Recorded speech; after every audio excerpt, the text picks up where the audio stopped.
Bismillahirrahmanirrahim. Elhamdülillahi vahdahu ve salatu ve selamu ala men la nebiyye ba'dahu. Peygamber sallallahu aleyhi ve sellem'den mübarek hadislerinin çaştı karoonun sünnet jana adepleri tuurasında sabak bolmokçu. Algaç çaştı taza karmo. Allah'tan elçisi Muhammed sallallahu aleyhi ve sellem aytat: "Man kana lahu şa'run falyukrimhu." Kimde kim çaç koya turgan bolsa anda anı taza karmasın deydi. Ошондой эле экинчи адеби чачына май коюп май сүртүү. Пайгамбар саллаллаху алейхи вассаламдын сыфаты юксиру духна расихи. Өзүнүн мубарак чачына Пайгамбар саллаллаху алейхи вассалам өтө көп май коёт эле дейт.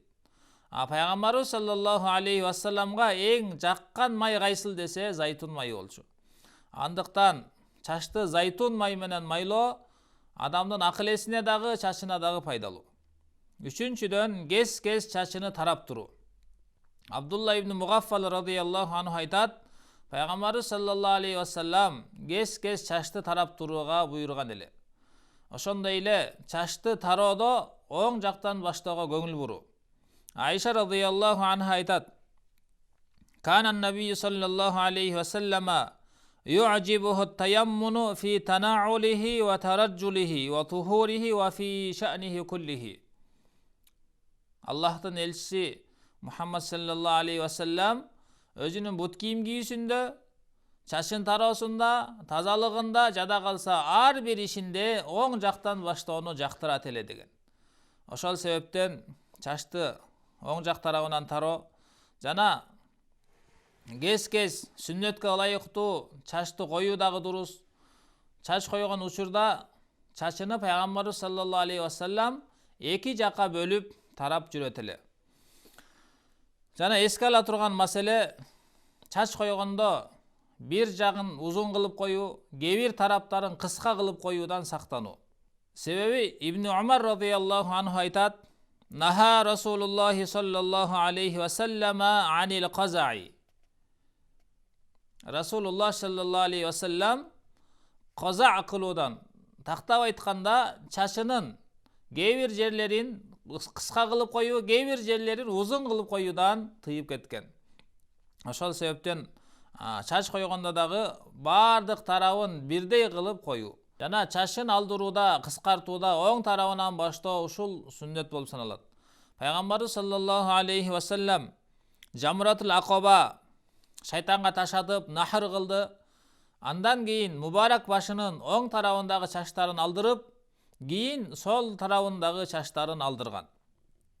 Ошол себептен чачты алдырууда дагы оң тарапка көңүл буруу. Чачты алдыргандан кийин аны таштандыга, тепселендиге таштап койбостон, балким аны көмүп коюу мустахаб. Ошондой эле кийинки адеби ыймансыздарга окшошуп чач коюудан сактануу.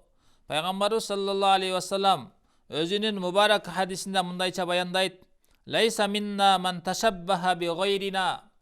Бизден эмес, ачыктап айтканда, толук ыймандын талаптарын аткаруучулардан болуп саналбайт. Кимде ким өзүн мусулмандардан башкага окшоткон болсо дейт.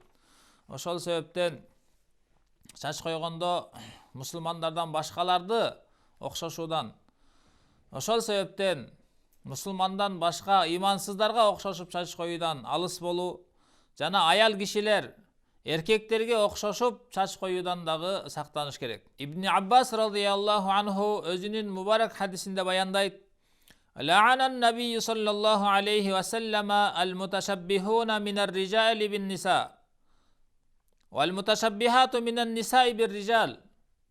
Өздөрүн аялдарга окшоткон эркектерге жана өздөрүн эркектерге окшоткон аялдарга Аллахтын элчиси саллаллаху алейхи ва саллам каргыш кылды дейт. Ошол себептен аял кишилер дагы эркектерге окшоштуруп, чачын кыска кылып, өзүн алып жүрүү бул сүннөткө каршы болуп саналат. Ал эми кийинки адеби кимдин чачына ак түшө турган болсо, анда аны кара түстөн башка өңгө өзгөртүп коюу ушул сүннет болуп саналат. Пайгамбар саллаллаху алейхи ва саллем айтат: "Иннал яхуда ван насара ла ясбугуна фахалифухум." Чындыгында насара жана яхудтар алар өз чачтарын боёшпойт, силер болсо чачыңарды боёгула деген. Андыктан кара түстөн башка өңгө чачты боеп, хына кылып өзгөртүп коюу ушул сүннөт болуп саналат. Жана ак чачты жулуудан сактануу керек. Пайгамбарыбыз саллаллаху алейхи вассалам силер ак чачыңарды жулбагыла, себеби кыямат күнү ал силер үчүн нур болот деген. Ошондуктан Аллах субханаху ва таала ар бир инсанга баштан аякка чейин, эртеден кечке чейин кылына турган бардык сүннөт адептерди толук аткарып жашаганга мүмкүнчүлүк берсин.